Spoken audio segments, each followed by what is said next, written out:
Mónica Rojas, me da muchísimo gusto que estés en la Sinfonía de los Autores, que formes parte de este proyecto que creo que va a ser muy importante en este momento, pero sobre todo cuando pasan los años que quedan estos acervos para los lectores, para los familiares, para uno mismo, ¿no? Que se ve y dice, ah, mira cómo pensaba, cómo me veía, etcétera, ¿no? Entonces me da mucho gusto tenerte, la verdad, en la Sinfonía de los Autores, donde, pues bueno, ya han ido, digamos, desfilando autores que tú conoces, ¿no? De mexicanos, nacidos entre 1965 y 1985.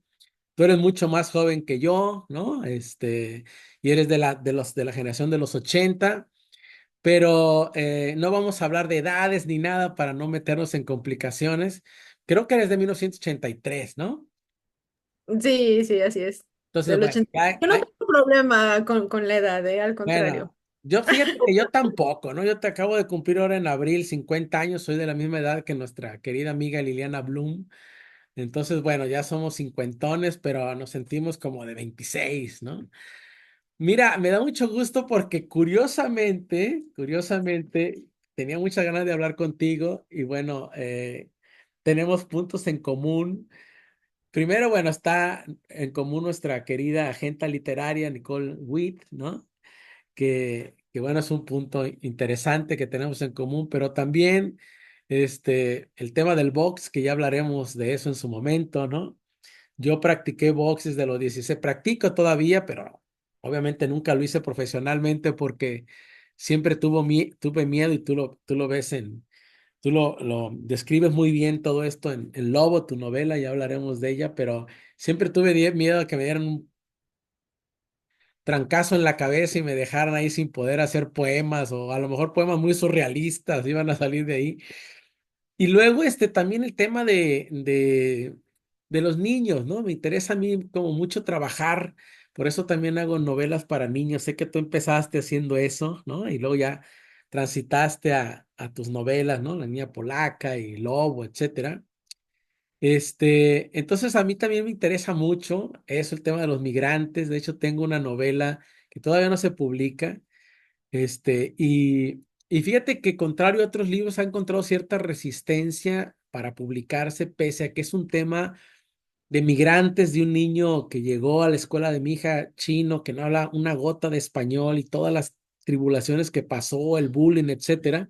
Y ella me iba contando las cosas y entonces un día dije, voy a escribir, mientras ella me va contando después de la comida, yo escribo, ¿no? Entonces sí, escribí un diario de Kiki que narra esta historia de este niño migrante muy triste, muy dura, ¿no? Porque el niño pues estaba solo prácticamente en medio de la nada con sus papás. Imagínate en provincia, aquí no hay nada de comunidad china ni nada, ¿no?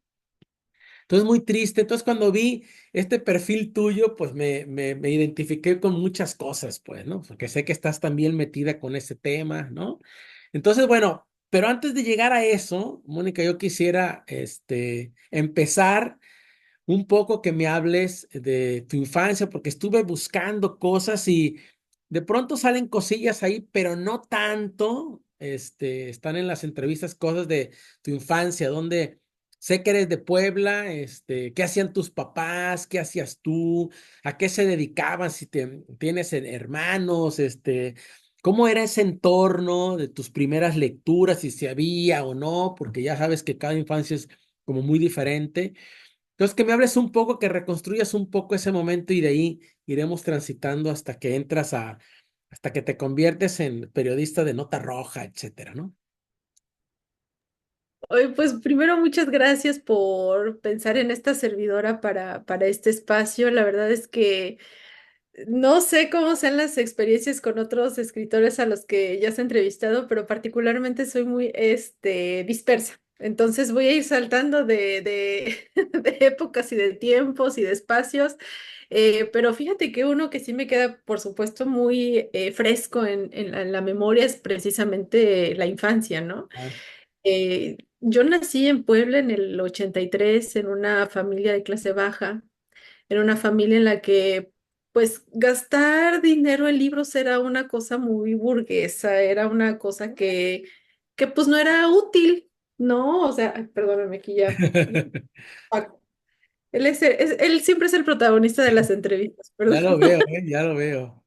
Es un divo, Eh, ama la cámara. Y bueno, pues era una familia en la que pues gastar en libros era algo que no se solía hacer, porque no era útil, no era algo que te pudieras poner, que pudieras comer. claro, Leías una vez y decían, bueno, para lo que cuesta, pues mejor otra cosa, ¿no? Entonces, ah, pues nunca recibí un libro como regalo de cumpleaños, por ejemplo, ni órale. en pero sí ¿Y había recuerdo, libros en tu casa, Mónica? ¿Había libros o no? O pues sea, mira, era de esta, la clásica, ya ves que había muchas, de pronto unas enciclopedias ahí que llegaban, a lo mejor no los compraban tu parque, pero que llegaban ahí del abuelo, del tío. O sea, ¿había libros o no había? mira, mi mamá era abogada, Ajá, ¿no? Entonces había libros, de derecho. de derecho, estaba por ahí los diálogos de Platón, me acuerdo, había algo de Heidegger, había algo por ahí de Nietzsche, Ajá, ¿no? Pero pues que a los 6, 7 años, no, claro, eran pues no inaccesibles. pasaban mucho, ¿no? Ah, Sí. Y a mi papá le gustaba mucho leer sobre la Segunda Guerra Mundial, ajá, pero más desde la parte histórica. O sea, había libros de historia, pero no había novela. Es decir, la novela era un género que casi totalmente desconocido. ajá, Yo me empecé a acercar a la literatura por Mafalda, ajá, que igual no lo compraba, pero tenía yo unas amiguitas que tenían más dinero, tenían más ah, recursos, entonces llevaban a la escuela los libros de Mafalda. ajá, Entonces cuando caché que había una que tenía toda la colección, como que ahí me hice más su amiguita para ajá. ir a su casa y leer los libros de Mafalda. ¿Tu papá qué hacía, Mónica? ¿Qué hacía tu papá? ¿Él en qué trabajaba o qué era él? Él era comerciante, era agente viajero, entonces pues andaba sobre todo por la parte sur, bueno, dependiendo la zona que le tocaba, pues vendiendo herramienta, era vendedor. Qué Eh, coincidencia, mi papá también. ah, sí, ¿en Es serio? que, es que no Qué lo loco. puedo creer, o sea, ya hay demasiados puntos en común. Claro, era Sí, gente viajera, mi papá vendía tubería y válvulas del Pacífico, ¿no? Acá en sí. Guadalajara. Y mi papá vendía ferretería. Entonces, es prácticamente lo mismo, ¿no? Cosa, ¿no? Entonces, pues estaba en la casa un par de semanas, otro par de semanas se iba, tenía una vida, pues sí, muy distante de la nuestra. Él tenía su propia manera de percibir los vínculos familiares. Claro, me Y bueno, acostumbrado a estar nosotros, suelto fuera y, ¿no? sí, como gatos, ¿no? Claro. Y yo tenía, bueno, pues un hermano 8 años menor, y ¿Tú eres la vivíamos en casa mayor? de abuelos paternos. Tú eres la mayor. Yo soy la mayor. Ajá, Y bueno, pues en mis primeros años, pues eso, o sea, no tuve un acercamiento ni siquiera a una librería, ni siquiera a una biblioteca, ujú, hasta que llegó Mafalda.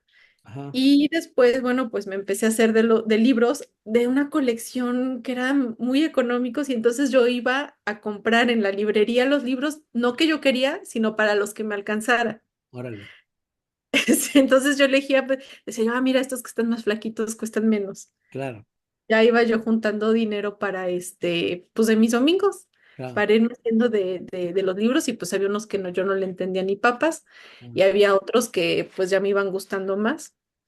Y Pero así fue ajá, como- pero ahí, por ejemplo, en la escuela no hubo ningún estímulo, ningún maestro, ni nada así como que hubiera visto que te interesaba un poco que tenías por lo menos esta predisposición para la lectura. Me gustaba mucho escribir y me gustaba mucho la clase de español. Ajá, Entonces sí que estaban los libros estos, pues, de la SEP, ¿no? Que ah, tenían, poemas, cuentos eh, cortos, ya sabes, fragmentos del Platero y yo, claro, La niña de Guatemala que se murió de amor, y claro. todas estas cosas que sí, claro, me iban ahí como embelezando, pero más que la lectura, me gustaba la escritura. Ah, órale. O sea, me gustaba escribir, escribía yo de manera muy orgánica y la primera influencia que yo tuve para contar historias fue precisamente mi abuela materna. Ajá. Entonces yo ¿Ella vivía aprendí, con ustedes, dices? No. sí, bueno, nosotros vivíamos con ella porque Ustedes la casa vivían, era ajá, ustedes vivían con su abuela entonces, con mi abuela, materna. Ajá. así es. ¿Y ella leía Y o qué hacía? ella no podía, leer porque tenía cataratas en los ojos. Ujú. Entonces todo lo que ella me contaba venía de la oralidad, todo venía de la memoria. Ajá. Y con la memoria de mi abuela yo empiezo a escribir mis primeros cuentitos, Ah, órale. ¿Y qué, pero no un y acercamiento. qué recuerdas? ¿Recuerdas alguna historia de ella así que te contó que te haya como impactado? Me contaba mucho acerca de la época de la Guerra Cristera. Mi abuela era de los Altos de Jalisco, de Ah, la ciudad de sí, sí, sí. Teocaltita. Toda esta zona de los Altos, ¿no? Donde Ajá, sucedió la guerra cristera. exacto.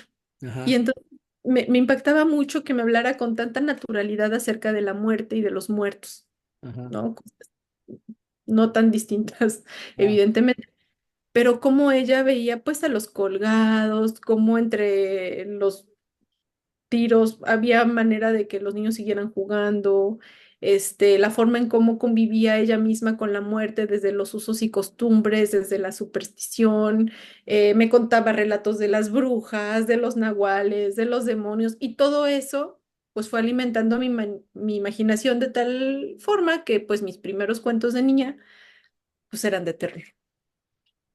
¿a qué horas, a qué horas, a qué edad escribiste? Empezaste, ¿te recuerdas escribiendo tus primeros, obviamente, ¿qué es? ¿8, 9, 10 Sí, años? sí, eran cosas muy ingenuas, eran cosas, pues muy contagiadas, ¿no? De todo este imaginario. Por eso yo creo que cuando leí por primera vez el Pedro Páramo, este, pues conecté de una manera tan potente, ¿no? Pero Claro. en ese entonces, pues yo no tenía absoluta idea de lo que estaba yo haciendo, ¿no? Yo escribía o como a veces me buleaban, pues yo me vengaba de los bullies en mis cuentos, entonces terminó siendo una cosa ahí muy rara entre terapia y Algo pues terapéutico, pues algo de desahogo ahí, ¿no? sí, Y sí. entonces, ¿y tu abuelo no vivía con ustedes? Mi abuelo vivía con nosotros, pero él murió cuando yo tenía 4 años. Entonces me quedan muy pocas memorias de él. Bueno, muy, Eh, muy Era distante. violinista, sí. Ah, violinista. Violinista, trabajaba en restaurantes, en bares, para fiestas de señores ricos y también traía cuentos, traía historias a la casa, ¿no? Entonces Ujú. yo me alimento mucho de las historias de mis abuelos. Sí. O sea, no había lo que estoy entendiendo, y bueno, ya más o menos sé también de dónde pudo haber salido la niña polaca, ¿no? Este gusto de tu papá por la Segunda Guerra Mundial, al menos ese referente que tenías ahí, ¿no? Así como sedimento. Pero lo que estoy dando cuenta es, fíjate que es muy similar. Otras entrevistas que he hecho con otros autores, muchos de ellos, y yo me asombra mucho eso, es que obviamente muchos de ellos fueron grandes lectores, había libros en sus casas, sus papás leían, que la mamá era historiadora de arte, tenía muchos libros, etcétera.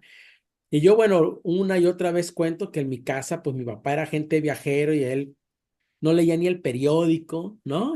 No lo estoy criticando, así eran las cosas, ¿no? No leía ni el periódico, ni una revista, ni nada, ¿no? Mi mamá era maestra de primaria, y tampoco, ¿no? Entonces, estaban ellos como muy ocupados en sus cosas y cuando llegó, le cuento siempre que cuando llegó mi abuelo muere, mi abuelo era pues un hombre de estado, un tipo que leía y al que yo veía leer, me regala a mí, quizá él vio en mí algo me regala a mí un librero que va a dar al cuarto de tiliches, pues ahí se le ocurrió a mi mamá meterlo, ¿no? Ahí donde estaban todas las cosas rotas y todo. Y a mí cuando me castigaban iba y me castigaban ahí y ahí era donde yo por aburrimiento empecé a agarrar los libros de mi abuelo, las enciclopedias, que Emilio Abreu Gómez con Canek, Juan Rulfo, etcétera, y te empieza, pero no había, como en tu caso no había esto, pero sí había algo que, como tú lo cuentas, que era única, mucha tradición oral, contaban muchos, mis tíos, ¿no? Contaban historias y yo pienso que esa era la forma en que personas como nosotros leen. Esa es la única forma en la que uno, ya con esa predisposición, como que lee, no es el libro como tal, igualmente estás recibiendo historias, estás, ¿no? Digamos, como alimentando ese deseo de que te cuenten historias, de vivir esas historias, pues que me imagino que es, como lo estás contando, que fue tu caso, porque si ya tenías ganas de contar historias, de escribirlas, pues ya traías esa disposición tan potente, pues, ¿no? Que ahora, bueno, te ha convertido en la escritora que eres, en la autora que eres, etcétera. Pero en ese momento, imagínate tú que hubiera habido en la escuela, ¿no? Esta como predisposición, esta como disposición de libros, ¿no? O en tu Ujú. casa, pues olvídate, habría sido una historia para ti mucho más fascinante en ese momento, pues, ¿no? Con todo y que lo era porque tu abuela te contaba cosas y eso. ¿Qué pasa después cuando ya llegas, por ejemplo, en qué momento empiezas tú ya como pues tú misma a tomar la decisión como de hacerte de más libros o en qué momento empiezas a perfilarte así como a mí me interesa como caminar por este rumbo, pues, de la escritura, de la lectura, entiendo que fue al principio el periodismo, que te daba como un poco de miedo, así como la palabra ser escritora, etcétera, ¿no? ¿Cómo fue esa transición? Fíjate que en la vida puedo contar tres actos supremos de rebeldía. Ajá, Uno fue cuando me compré descaradamente mi primer libro, que era un libro que yo quería leer y porque me gustaba y porque nadie me iba a decir en qué iba yo a gastar mi dinero. ajá, Y fue justamente el Pedro Páramo. ajá, Porque antes de ese momento, cuando yo juntaba mis domingos, ¿no? Y estaba yo pues muy niña, y yo iba a la librería a comprar, mi madre, que no la juzgo porque entiendo también la situación económica en la que vivíamos, ajá, volteaba los ojos y me decía, ay, ya estás gastando en puro papel. O me decía, bueno, lo ajá, lees una vez y luego qué, ¿no? Mejor ahorra para algo que te puedas poner, ¿no? No tienes ropa. O sea, siempre yo heredaba la ropa de las primas mayores. Entonces me decía, pues cómprate mejor una blusa que te guste o unos calcetines o cualquier cosa. Y entonces cuando yo bueno, tengo mi primer salario porque yo entré muy, muy chiquita a trabajar en Nota Roja de 19 años. Estaba ajá, yo ya ahí en la Nota Roja. Me compró el Pedro Páramo nuevo, ¿no? Y una edición cara, ¿no? Porque antes yo compraba ediciones muy económicas, ¿no? Para lo que me alcanzara. ajá, Y me compré y lo puse así sobre mi cama como diciendo, aquí "Ay, lo está. voy a leer y lo voy a disfrutar y es mío y lo compré porque puedo y porque quiero". Ah, ah, La segunda es cuando elijo estudiar comunicación, porque como lo comentas, pues sí, o sea, ya tenía yo como la vena y las ganas de contar historias, ¿no? Entonces yo no sabía, digo, claro, o sea, yo quería o soñaba con entrarle al arte, pero pues el arte no te da de comer. ah, Pues dije, pues comunicación, porque en la casa siempre querían o me metían en la cabeza que medicina, ¿no? ajá, Carrera segura, ¿no? Siempre antes, ¿no? Era contabilidad o derecho o medicina. ah. Tienes un Y poco, ¿eh? Pudiste haber sido doctora también, ¿eh? Tienes pues, no, no creo, ya les estaría yo contando historias a los enfermos. a los enfermos. Y la tercera, pues fue cuando leí Crónica de una muerte anunciada, ya siendo periodista, que es cuando digo, no, yo quiero ser escritora. Entonces, todo esto desde la literatura, pues ha cambiado el rumbo de mi vida, ¿no? Ah, O más bien la ha redirigido hacia donde me siento como pez en el agua. ah, Pero sí fue difícil ir en contra. Parece simple y hasta parece un poco absurdo pensar que esos momentos pueden cambiar tu vida, ¿no? Desde cómo un libro puede hacerlo, pero cuando se conjunta el libro adecuado con el momento adecuado, aguas, porque sí, sí, sí, sí puede haber muchos cambios de ruta, ¿no? pero aparte ya yo pienso que yo digo, lo analizo conmigo mismo y yo tenía, pues, en cierto modo como tú, ¿no? Muy parecido a lo que me estás contando, como todo en contra, ¿no? Yo estudié Derecho, de hecho, ¿no? Yo estudié Derecho y trabajé en el Ministerio Público. Yo perseguía los delitos que después tú en la nota roca los sacabas, ¿no? En el periódico. Entonces me tocó pues levantar cadáveres, me tocó hacer fe de lesiones en los hospitales oscuros, con la gente baleada ahí. Entonces, hasta que al final, bueno, tuve que abandonar eso, pero esto que dices, como lo dices, que parece muy sencillo y todo, pero no es tan sencillo, pues, o sea, dar ese salto es muy complicado, ¿no? Y pragmático, instrumentalmente es complicado, pues, por eso a veces creo también que hay algo, ¿no? Que está Dios y un superpoder, ¿no? Que se impone pese a todo, ¿no? A todo lo que va a contracorriente de uno, ¿no? ¿Hay algún momento porque sí me gustaría que me contaras cómo llegas, digamos, creo que estuviste en la jornada de Oriente, ¿no?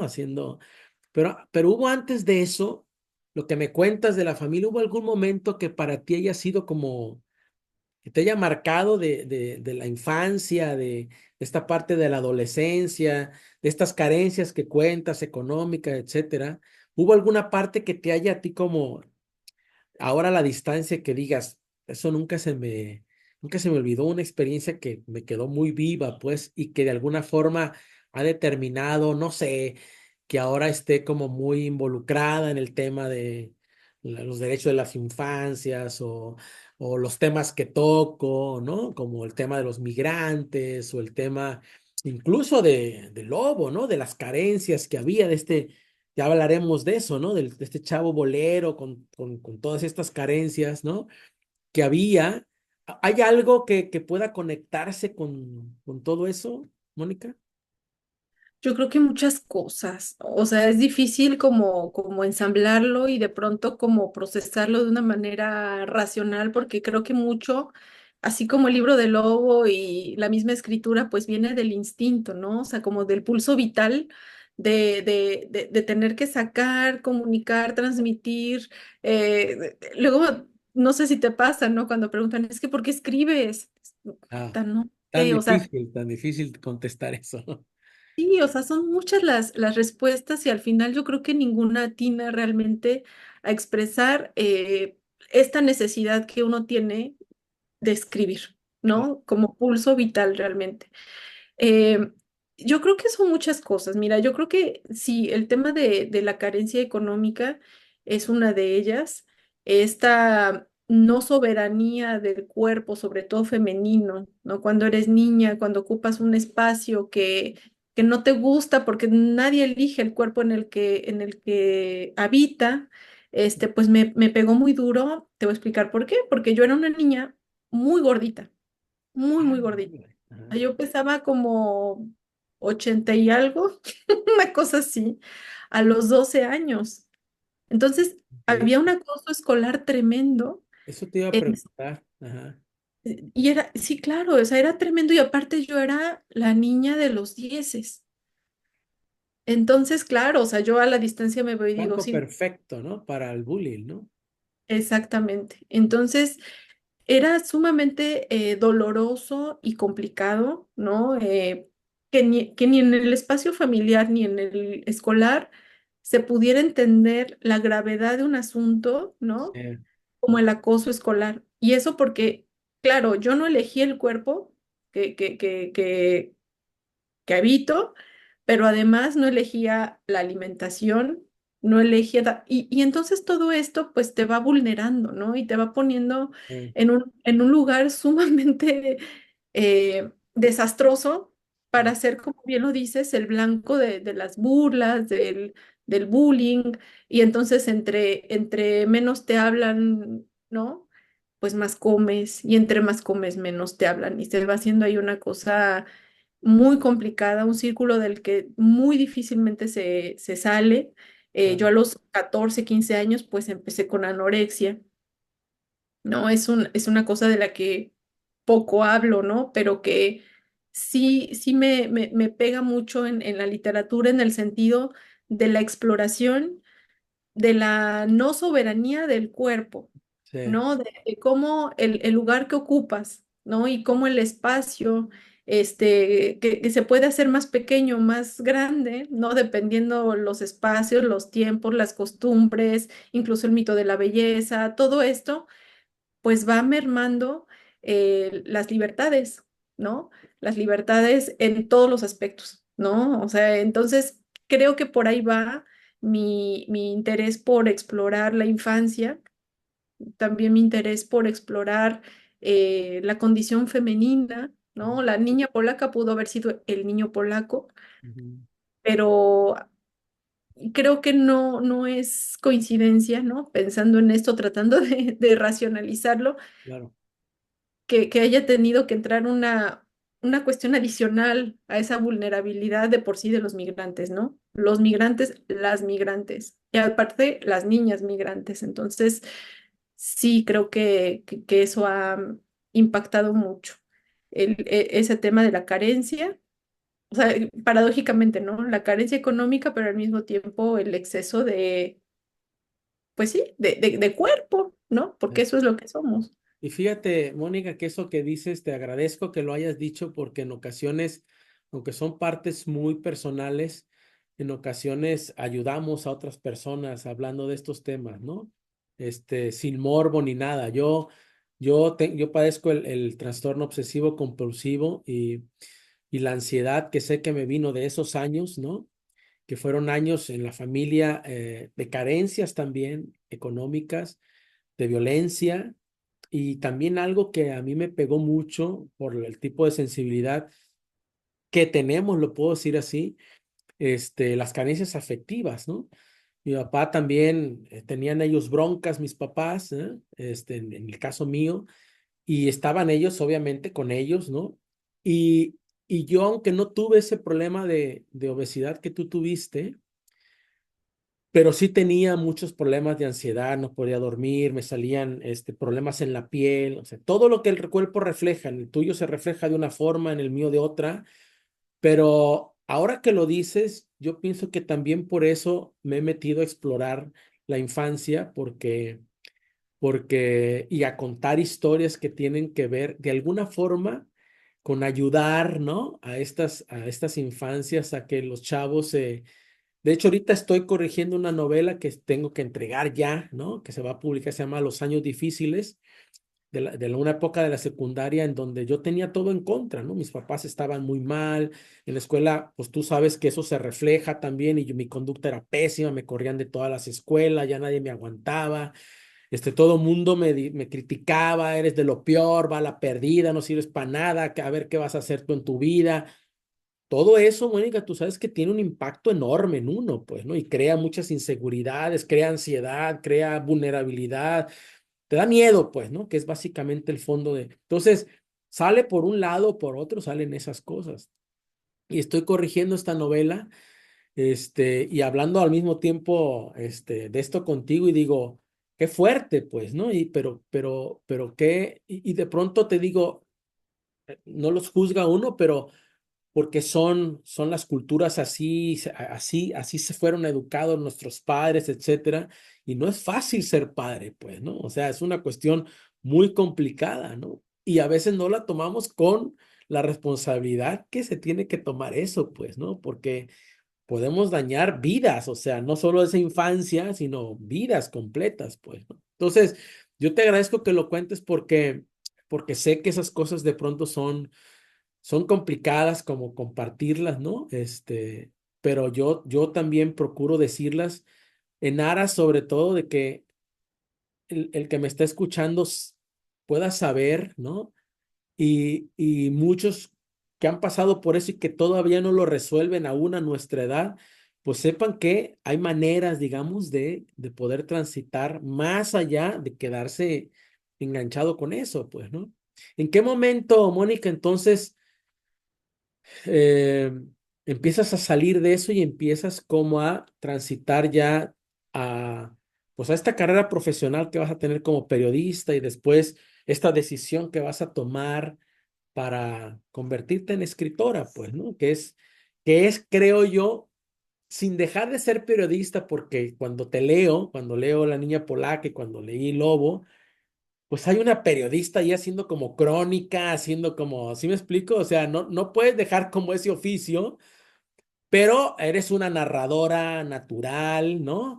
Y creas atmósferas poéticas muy hermosas. Entonces, pero no dejas el oficio que me parece también muy bueno que no lo dejes, ¿no? Porque ahí estás, perdón por el símil, pero como el perro sabueso buscando la información, yendo donde quieres ir, entrevistando, etcétera, etcétera, ¿no?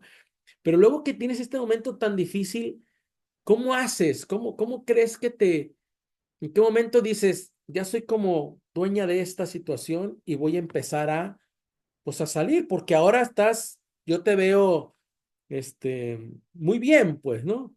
Pese a que sé que tenemos, esos demonios vuelven y toda esta cosa, ¿no? Ya lo sabemos, pero te veo muy bien y escribiendo y con proyectos muy interesantes. ¿Cómo se da eso? Cuéntame en qué momento te sientes como voy a echar para adelante y tengo que tomar control de esta situación y a trabajar sobre eso, ¿no? Es complicado, ¿no? Digo, uno siempre escribe, quieras o no, desde la herida y desde el vacío. Siempre. O sea, si algo tenemos en común todos y en todas partes y en la historia de la humanidad es que no hay ser humano sin heridas y sin vacíos, ¿no? Entonces, cuando uno aprende a convivir con eso y a entenderlo, a procesarlo, a canalizarlo, este, no me gusta este discurso de, ay, soy una persona nueva y empiezo desde cero y las good vibes, porque eso es no hacerse responsable de su propia historia. Pero sí aprende uno a vivir con eso, ¿no? Luego cuando dicen, ay, es que tus monstruos, tus obsesiones, no has ido a terapia, y digo, no, pues porque se me muere el monstruo que me ayuda a escribir, lo Claro, tengo que tener ahí. Entonces, bueno, pues es otra manera, digamos, de convivir con uno mismo, ¿no? En lo que va uno aprendiendo conforme, pues va uno madurando o envejeciendo, o las dos cosas, ¿no? Este, yo creo que todo empieza como a verse más bonito cuando entro a trabajar a la nota roja. así. Sí, paradójicamente ahí es cuando empiezo a ver la vida distinta, cuando empiezo a creérmela, ¿no? O sea, la primera vez que yo vi una nota escrita por mí, Muy publicada, estimulante.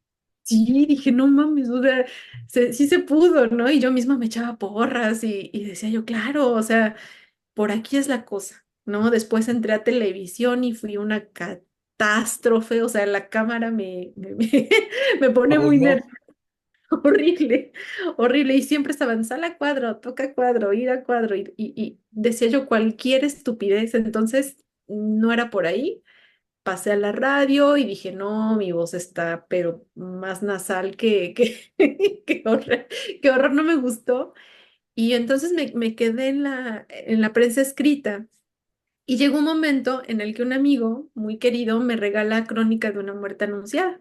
Ajá, Y dije, ay, ay, ay, con qué. Y empiezo a descubrir otra manera de expresar, de comunicar. Y desde el periodismo me aviento, ¿no? Pues de qué, el clavado claro. a, a la literatura con un primer libro que se llama El cosechador de estrellas, que es una biografía novelada de la vida del astronauta de origen mexicano José Hernández. Me da la Hernández, oportunidad sí. de escribirlo, sí. Y ahí, agarrada de la pata de la cuna del periodismo, ¿no? Me meto a hacer, digamos, pues esta biografía que la verdad no me gustó tanto como quedó, porque eran muchas voces en mi cabeza, ¿no? Tenía que sonar a José, tenía también que gustarme a mí, al editorial, pensar en los jóvenes, entonces fue como un lugar muy, muy controlado, ¿no? Claro, Desde donde escribí, pero ya la versión infantil me encantó, que es fíjate. El niño que tocó las estrellas, que se publicó ya en 2016.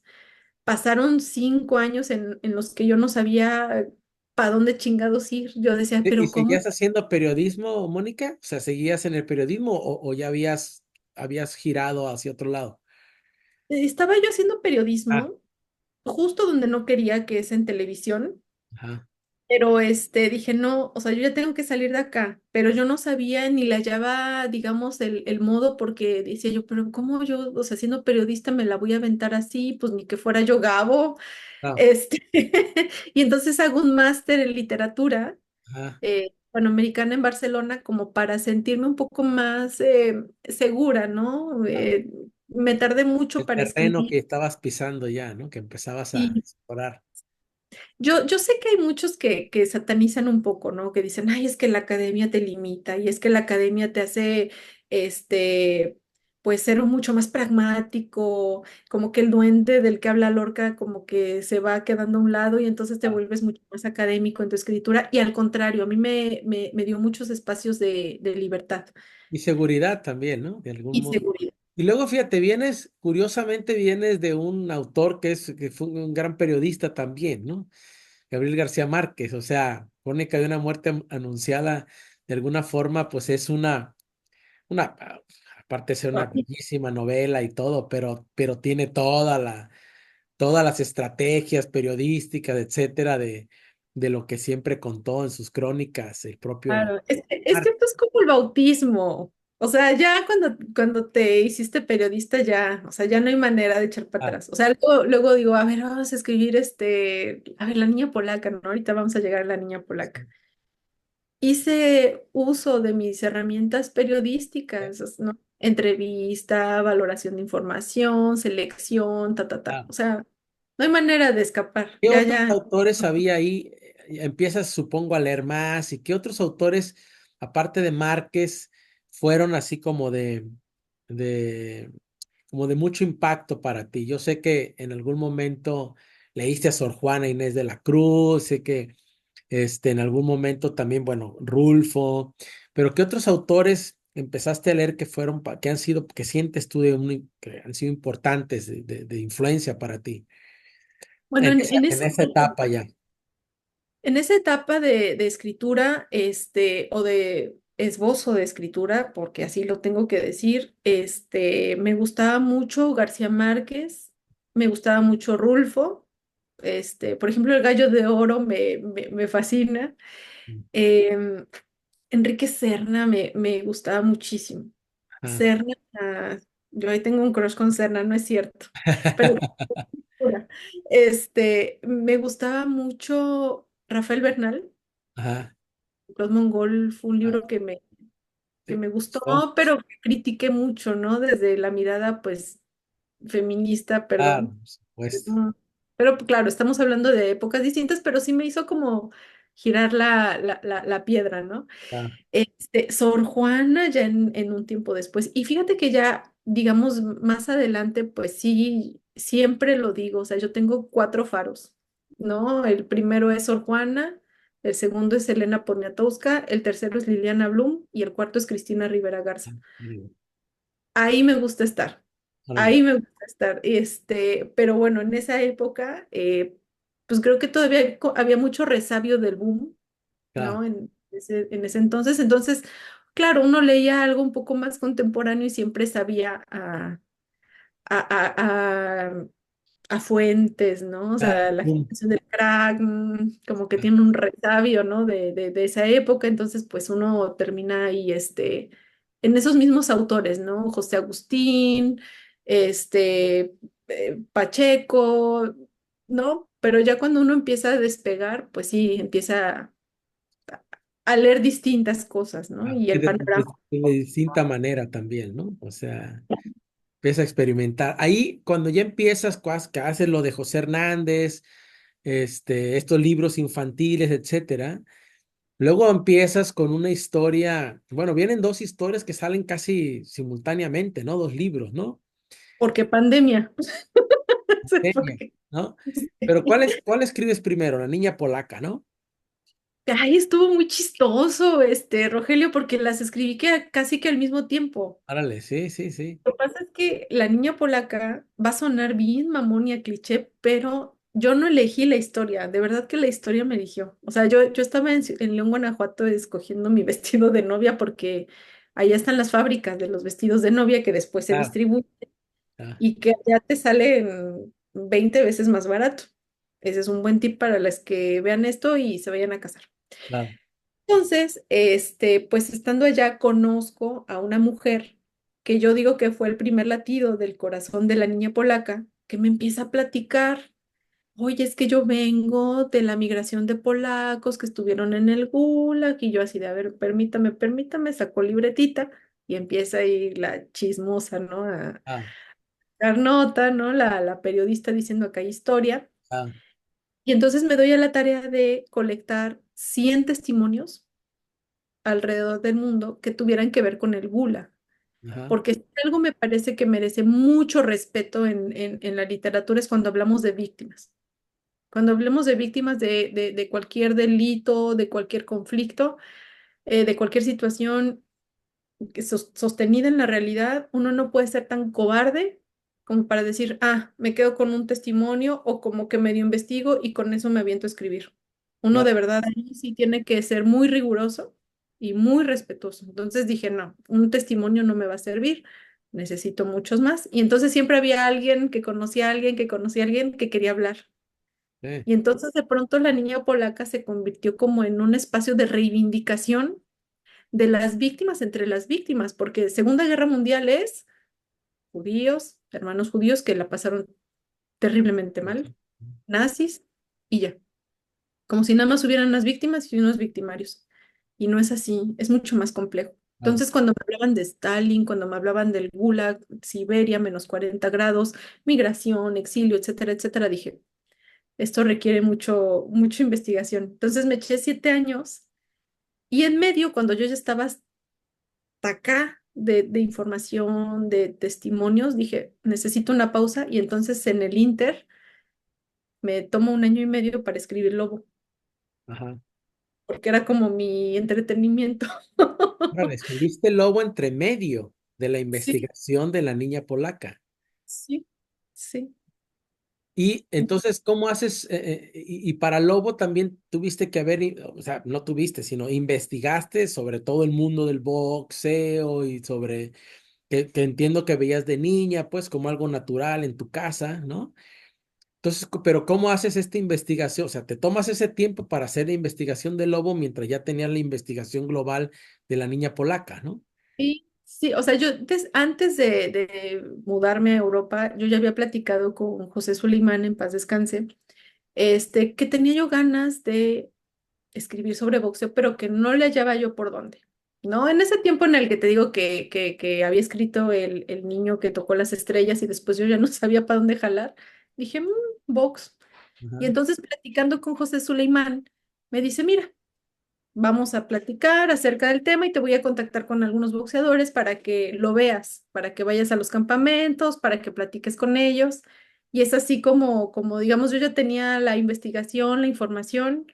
Surge la niña polaca porque de verdad el tema me llegó.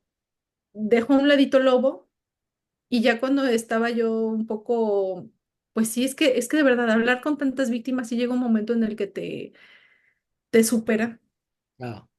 Digo, bueno, vamos a rescatar Lobo en lo que proceso todo esto y entonces, bueno, pues fue así como se dieron los dos libros al mismo tiempo, ¿no? La niña polaca, fíjate que es una historia que cuando has migrado, como es el caso tuyo, es el caso mío, y cuando se hace pues de manera voluntaria y uno puede regresar a su país y todo, aún así es duro. Pero imagínate la historia de Anya, que es esta niña de 14 años que tiene que salir, emigrar, aprender, ¿no? El idioma ahí con esta maestra que estaba ahí, ¿no? Y que tenían que tomar las clases. Bueno, si era maestra, era una maestra.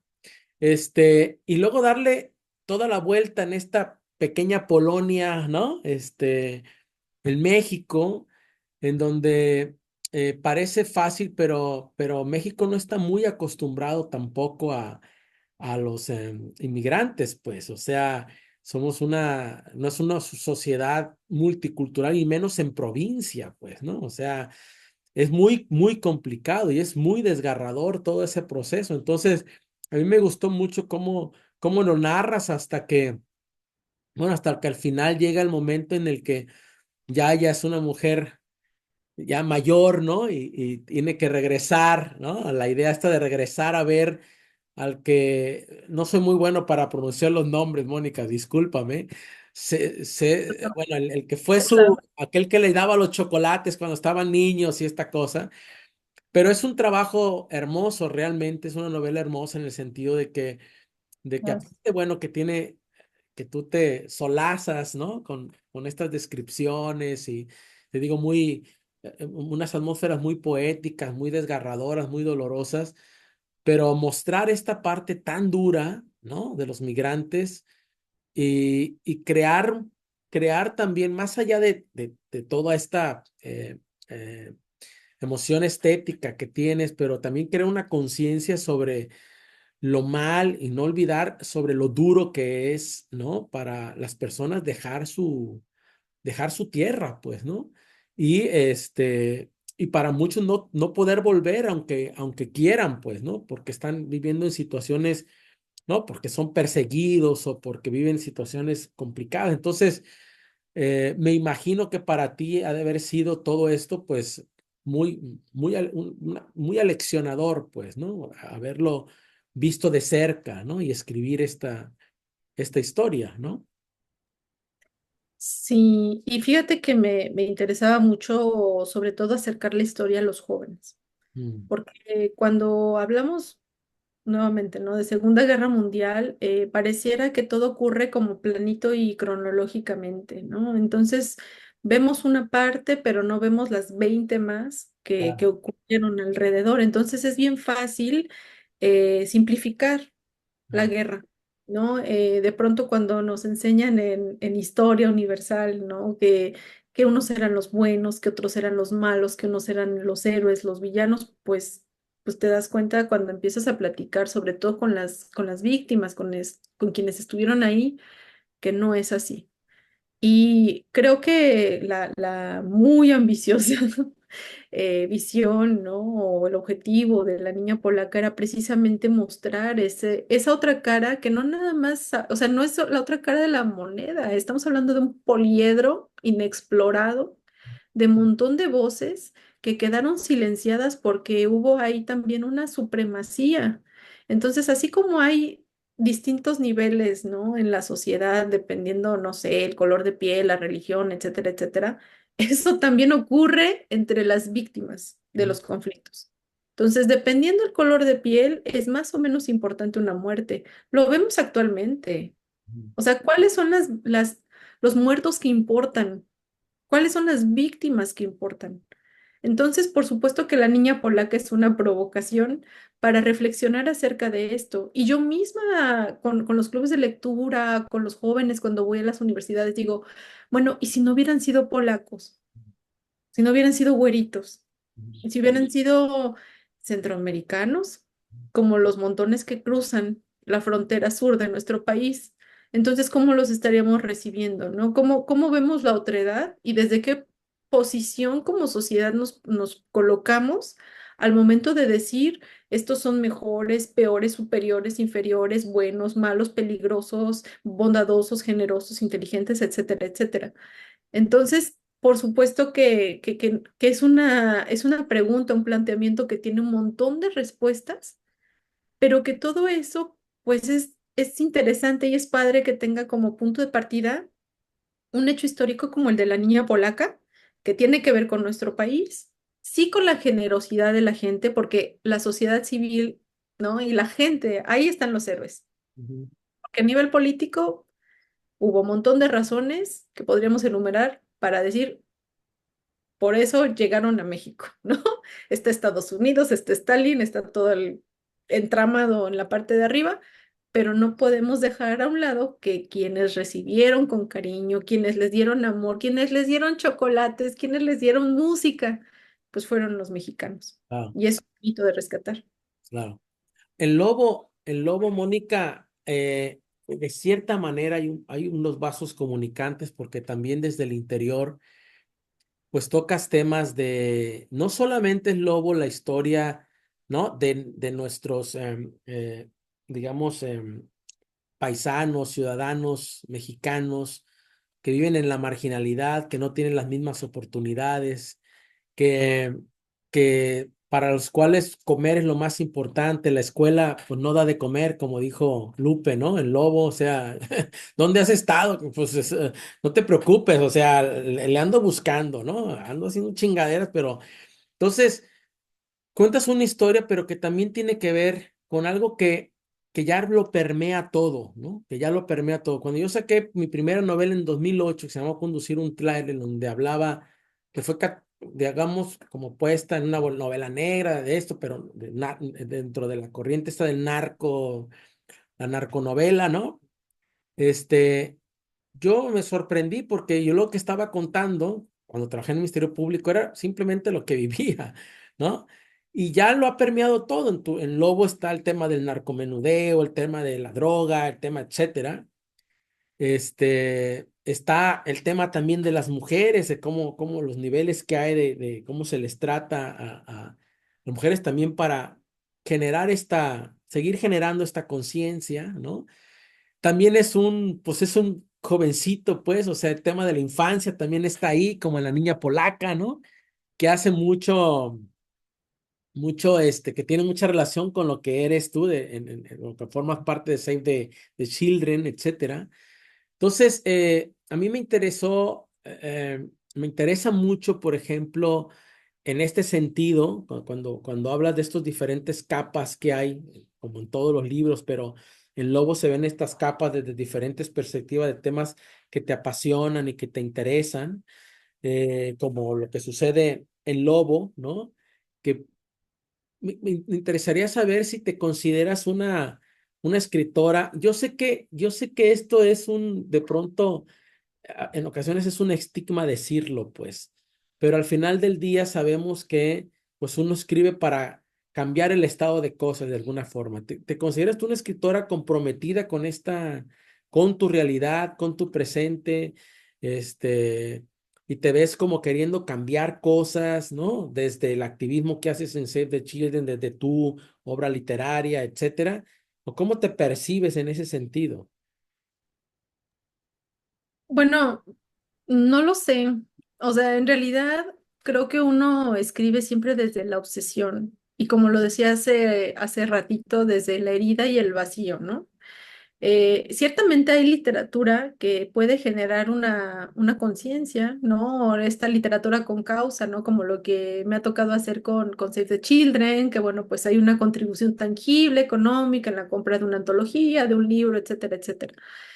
Pero, ay, es que no soy tan ambiciosa ni tan vanidosa como para pensar que a lo mejor un libro de esta servidora pueda cambiar el rumbo de una vida como me pasó a mí con Gabo, pero era Gabo. Eh, Sin embargo, creo que sí algo se puede encontrar de reflexión. Yo soy muy pro pensamiento crítico, soy desobediente, ¿no? Cuando dicen es que, pues ahorita la tendencia es escribir sobre esto y sobre tal y la maternidad y tal. Ah, no, pues eso no quiero. O sea, yo quiero verle por otro lado, ¿no? Entonces, me gusta ser desobediente y me gustan los lectores y lectoras desobedientes. Estas que no ven en la en la verticalidad al dios escritor o diosa escritora que dicta algo y entonces todos hay que seguirles. No, no, no. Desarrollar el pensamiento crítico, eso. Provocar discusión, poner al lector y a la lectora en un espacio incómodo, eso me encanta. Que digan, no, pero es que Lupe, ¿no? El protagonista de Lobo. ¿Por qué le fue así? ¿Por qué no le fue de otra manera? ¿Por qué el morocho? ¿Por qué tal?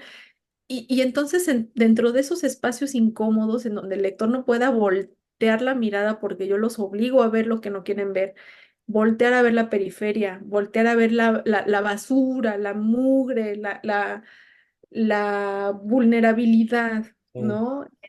Eso es lo que me gusta hacer, poner al lector bien incómodo, de tal modo de que después de la lectura a lo mejor se haga un par de preguntas Ah, acerca de su propia realidad, nada más. Yo creo que la literatura no puede retratar nada, no es su finalidad, si acaso y mucho más ambicioso, explora, y dentro de la exploración que hace uno como autor de su realidad, entonces va uno quizás convidando a los lectores para que ellos desde su realidad encuentren otra manera de leer lo que escribimos. A mí me encanta eso, me encanta cuando llegan los lectores y me dicen, es que yo entendí esto de esta forma o tal pasaje de otra manera. Y entonces digo, órale, me estás ayudando a entender mi propia realidad y mi propia manera de ver la literatura, o por lo menos este pasaje, o por lo menos este fragmento o este espacio. Eso me gusta, generar discusión, diálogo, pero pues ya para cambiar, mira, si una guerra no nos hace cambiar como especie, ahora que hablabas de la niña polaca y ese tiempo, ¿no? Digo, cuando me dicen es que la historia realmente regresa o no, digo, mira, vamos a voltear a ver Ucrania. Sí, Ahorita, donde está desarrollando la guerra, era exactamente donde se encontraba el pueblito de sí, la niña polaca. sí, es lo que me di cuenta, ¿no? Cuando al final que en eso se convierte, lo que fue entonces se convirtió en Ucrania, ¿no? Y dije, mira ahora cómo está la guerra, ¿no? No, no parece que aprendimos la lección, ¿no? Oye, Mónica, fíjate que hay una parte que, si no me la quieres contestar, no importa, pero me causa curiosidad, porque en alguna entrevista dijiste algo que no habías dicho sobre que tú estabas pasando un momento muy complicado cuando hiciste Lobo, ¿no? Pero no dijiste qué fue. O sea, diste esa primicia, pero no dijiste qué fue lo que pasó, qué estaba pasando cuando hiciste Lobo. O sea, que fue algo como muy personal, dijiste, pero ya no, ya la entrevistadora ya no fue más allá, pues, ¿no? ¿Qué fue? ¿Qué fue eso que te empató, digamos, con esta historia también tan desgarradora en muchos sentidos, pues, de Lupe, ¿no? De Lobo, de este boxeador, ¿no? Sí, fue difícil escribir Lobo porque digamos que hay muchas conexiones entre, digamos, el mundo que conocemos, el espectáculo, ¿no? El show business, ¿no? En Las Vegas, y lo que no vemos, ¿no? Que tiene que ver muchas veces con el crimen organizado. Entonces, a veces cuando estás indagando desde la ingenuidad, pues te topas con personajes, pues que no hubieras querido conocer, Claro, ¿no? Y que, bueno, por supuesto que cuando te topas de frente con que con lo que uno piensa que es un mito, ¿no? O sea, de pronto alguien, porque tampoco es un secreto, o sea, Julio César Chávez lo ha dicho en un montón de entrevistas, ¿no? Que él ha tenido nexos con el crimen organizado desde la amistad, desde ah, la camaradería, desde el cuatazgo, sí. pero cuando uno se lo topa de frente es muy impresionante, ¿no? Entonces, por ahí va la cosa, sí fue muy Tiene fuerte. uno que tener cuidado en ahondar en eso, pero entiendo que pues, son cosas complicadas, ¿no? Muy complicado, la verdad es que sí, porque te topas con cosas que dices, ¿y esto cómo lo voy a abordar? ¿No? Y por supuesto que de una o mil maneras está ahí en Lobo, ¿no? No voy a decir que es un libro que está basado en la realidad, porque vuelvo a lo mismo, ¿no? La literatura no retrata, la literatura explora, pero que está ahí, ¿no? Como haciendo guiños y dando muestra de que, pues sí, o sea, hay mundos, ¿no? Que están conectados, están interconectados y que pues hubiera sido muy cobarde de mi parte no ponerlo de manifiesto en alguna forma. Si te das cuenta, el Lobo es como una novela de fronteras. Está la Claro. frontera de México y Estados Unidos, entre la luz y la oscuridad, entre la tristeza y la alegría, entre la euforia y la melancolía, entre la vida y la muerte. Fronteras invisibles porque como que difuminan, ¿no? Como que se acaba la frontera ahí, ¿no? Con la gente que va y viene y, ¿no? Y que está como muy cerca todo, ¿no? Exacto, o sea, y es por eso que está en Tijuana, ¿no? En primero, por la gran tradición que hay de boxeo en el Claro, norte del país, y en segunda, justo por eso, porque no hay, digamos, frontera más desvanecida que yo conozca claro. que la que hay entre Tijuana. y San Diego, por ejemplo, ¿no? Ah, La cantidad de gente que va y viene, que no es ni de aquí ni de allá, o es de aquí pero está allá, o es de allá pero está aquí, ¿no? eh, Habla mucho. Estás haciendo un doctorado en literatura hispanoamericana, ¿no? Ahí en Zurich. Pero ¿en qué estás trabajando ahora? Cuéntame, para cerrar esta conversación, dime en qué estás trabajando ahora, hacia dónde vas, cuáles son tus intereses en este momento, si se puede saber, ¿no? Este, y qué estás, digamos, tramando ahora para, para algo nuevo que vaya a salir o a que estés en proceso, etcétera, ¿no? Bueno, yo ya sucumbí a mis obsesiones. Ya no tengo manera de salir de ellas, de explorar otras cosas, por lo menos por ahora, hasta que no surjan unas nuevas obsesiones. Fíjate. Y una de ellas, pues como lo comentaba, es la soberanía del cuerpo, sobre todo cuando hablamos del cuerpo femenino. Ujú, Entonces, pues esa, digamos, esa obsesión o esa necesidad de explorar, entender, reconstruir, eh, visibilizar, pues está tanto en mi proyecto doctoral que tiene que ver con las mujeres criminales en ajá, la novela negra mexicana, que por ahí va pues sí, el análisis, la exploración e incluso la conexión con nuestra querida Liliana Bloom. Y pues pronto saldrá, espero, una novela que también tiene que ver con eso, que se llama La Vetusta, tentativamente, que bueno, pues ya puedo decir el título porque de hecho el año pasado tuve un PECDA gracias a ese proyecto y que bueno, pues espero que vea la luz en unos 9 meses, o sea que estoy, digamos, en mi primer mes de embarazo, ya para que vea luz en los 9 y que tiene que ver precisamente con eso, ¿no? Con la exploración de la apropiación del cuerpo de la mujer a nivel histórico, ajá, ¿no? Yo creo que la historia sí se escribe en el cuerpo femenino, tiene mucho que ver con gran parte de la historia, cómo la ocupación del cuerpo de la mujer ha terminado siendo como hasta botín en los conflictos, en las guerras, y bueno, pues de eso va la novela, ¿no? La ocupación, la apropiación, la manera en que la mujer no puede decidir sobre su cuerpo, ajá, inscrito en momentos históricos de nuestro país y evidentemente pues muy contagiado, ¿no? Volviendo a donde empezamos, ah, pues de la tradición oral, de las historias de mi abuela, ujú. ¿no? La Guerra Cristera, la Revolución Mexicana, Tlatelolco, y cómo estos pasajes pues impactaron de una manera distinta y se percibieron de una manera distinta, pues cuando se hablaba se aborda más bien desde el cuerpo femenino. Pues te agradezco mucho, Mónica, esta conversación tan personal, tan entusiasta, ¿no? Y que hayas hecho un recorrido por algunos pasajes, algunos no tan, de pronto agradables, pero que, mira, ahora forman parte ya también de algo, ¿no? Que es un proyecto de vida, ¿no? De tu pasión por escribir, que tenías desde niña, ¿no? Y que pese a todos los avatares, ¿no? Que tuviste, pues se impuso, pues, ¿no?